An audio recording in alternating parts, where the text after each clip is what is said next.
Would you be comfortable living in a house that someone else had the key to? What if an underground tunnel led into it from a public park, where its windows could never quite close all the way? Would you trust it with your safety and your privacy? The internet is that house. This is not to say never go into the house, but rather you should know the hazards before you store all of your valuables there, and do what you can to protect them. So why is it insecure, and why can't we just fortify it until it's safe? Well, first of all, the internet was not originally built to be what it is today. It's like someone decided to expand a shoebox into a skyscraper. The internet originally developed when computers were huge and so expensive to own that only universities, big businesses, and a few governments had them. The point, originally, was to let these massive supercomputers talk to each other. And as soon as two computers could send information back and forth, we had a network. The network gradually grew until personal computers emerged in the 1980s, and then it exploded. Soon, people were not just talking to each other, but also exchanging money, playing games, reading news, shopping, and doing everything we associate with the internet today. Other devices started talking to the network too. Phones and cars and refrigerators and elevators and power plants and much, much more. But the ease of all those devices talking to each other came at a price: security.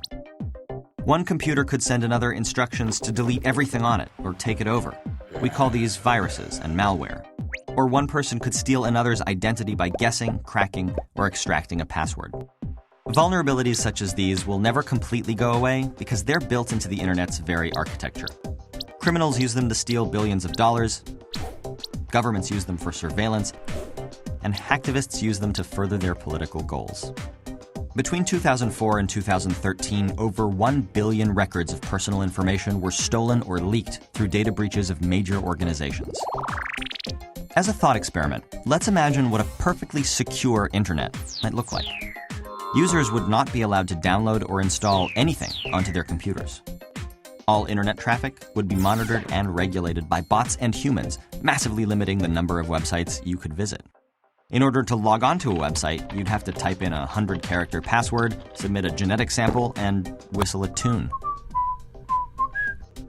The servers that hold data would be kept in heavily armed fortresses on the moon. And even with all these safeguards in place, some clever hacker would almost certainly still find a way in.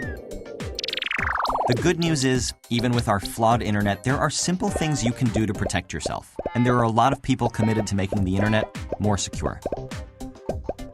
In Nova's Cybersecurity Lab, you'll play as one of these people, protecting a company that's the target of increasingly sophisticated cyber attacks. You must continuously strengthen your defenses to thwart these attackers. You'll do this by completing challenges that will give you basic coding abilities, help you spot scams designed to trick you into giving up your secrets, and teach you how passwords are cracked and strengthened.